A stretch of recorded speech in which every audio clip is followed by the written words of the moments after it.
your Denver Broncos have an absolute rising star who former coaches, former coordinators, former scouts, Kay Adams are all raving about, who is going to take the number 13 from being an unlucky number in your brain to becoming your favorite number next season. He's going to ensure that Bo Nix does not have a sophomore slump. He is a different type of receiver, and in this video, we're breaking down all the cool things people are saying about him and what his role is going to be in this offense. If you're new to the channel, I'm a diehard Denver Broncos fan named Ben, and it helps me in the algorithm out. A lot of you like the Broncos. Would you smash that like and subscribe button? I'm gunning for 25,000, which is just mind-boggling. So let's dive in here.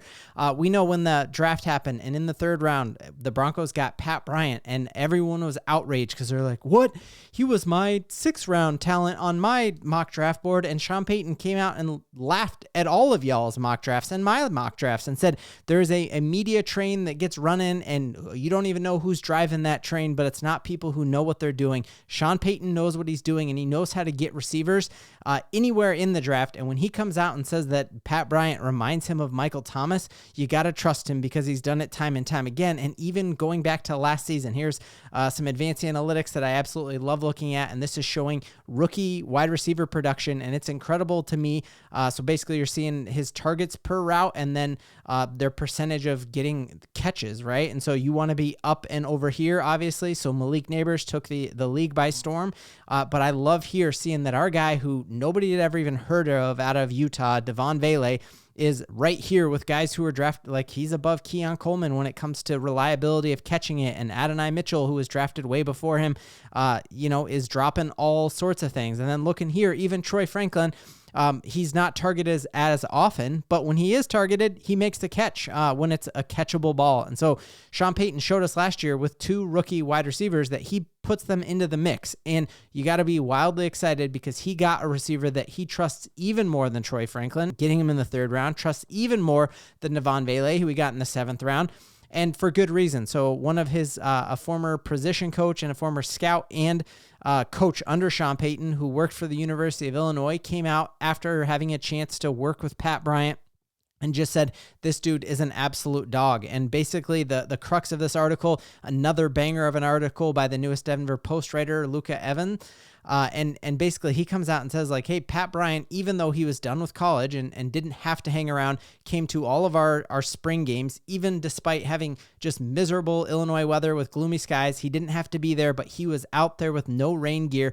And he said, it was then when I realized, hey, this dude is an absolute dog. He's a football guy. He is an alpha football lover. And that's what you have got to love. The big knock on Pat Bryant was just the fact that his 40 time was somewhat pedestrian, but take a look at all of his college film and find me one time where you're like, oh, look at how slow he looks. He is constantly open, and he has this ability to use that off arm to create just a little bit of separation, which is all you need for an accurate quarterback like Bo Nix, who is the most accurate quarterback in college football history, to put the ball where it needs to go. He creates space.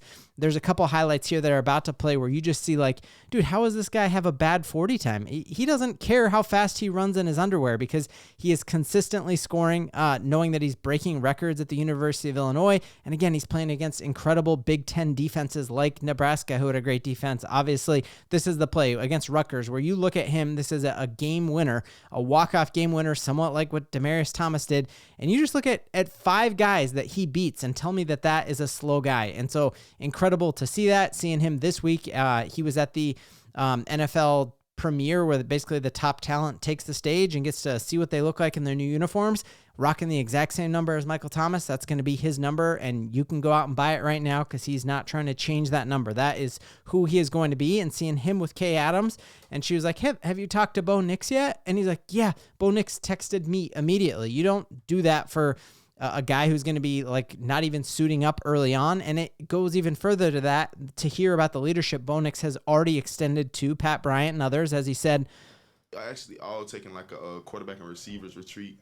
So we can go like on vacation together, but we still gonna go out there, you know what I'm saying, work. So the quarterbacks are doing a quarterback camp where they're going on a vacation, they're golfing, and they're already starting to run routes even before NFL OTAs start for your Denver Broncos. And then seeing on top of it that Peyton Manning is hanging out with your newest Denver Broncos rookies. And here you see Pat Bryant right here, RJ Harvey, Jahdae Barron right here. And it's just incredible to see like the connection that these guys have to some of the best talent out there. And awesome to me to see like Peyton Manning's not going back and doing this with Indianapolis wide receivers and Indianapolis rookies, that he is a Denver Bronco through and through, makes me really, really excited about the future. On top of that, we're hearing more just about basically unanimous praise for the Broncos across all media outlets. So it's no longer just us diehard Denver Broncos, orange and blue Kool-Aid drinkers who are high on this team. You are now seeing that that's the national narrative. And it's because it's just so undeniable at this point. You're seeing Seth Wickersham is writing a brand new book on quarterbacks and how to evaluate quarterback talent. And one of the test cases in his book is going to be about Bo Nix and how Sean Payton got Bo Nix because of what he missed out on in Patrick Mahomes, and that he had a chance to get Patrick Mahomes and the Chiefs traded up right in front of him and stole Patrick Mahomes, and that's haunted him. And it's because of that he developed a system to evaluate quarterbacks to find the next Patrick Mahomes. So you're hearing a national journalist here who's written massive books on the Patriots and other franchises come out and say Sean Payton found Bo Nix because of a system to find the next Patrick Mahomes. You're seeing basically Kay Adams, and in this tweet, Kay Adams said Bo Nix to the moon. Like, that's how hyped she is on it. Seeing James Palmer of the NFL Network come out and say, hey, they're not trying to hide anymore that they're going to be good. They want the world to know that they've arrived. They want people to know that they think they've arrived. Certainly feel that that's the vibe. The vibe in Denver is we have arrived. We have the talent here. All we've talked about all offseason how dramatically our top three defense took a massive leap forward with Hufanga, with Jahdae Barron, with obviously getting Dre Greenlaw. But then you look at the other side of the ball. You have a slot receiver now in Pat Bryant who can run slot routes. He can run any route on the field. He's so versatile. You're going to see a sophomore jump up in Vele and Troy Franklin. You got Marvin Mims, who really was coming on at the end of the year. And, we got a running back for the first time in a long time that we feel confident about, and we got Evan Ingram. So we have arrived, and we got to start feeling that.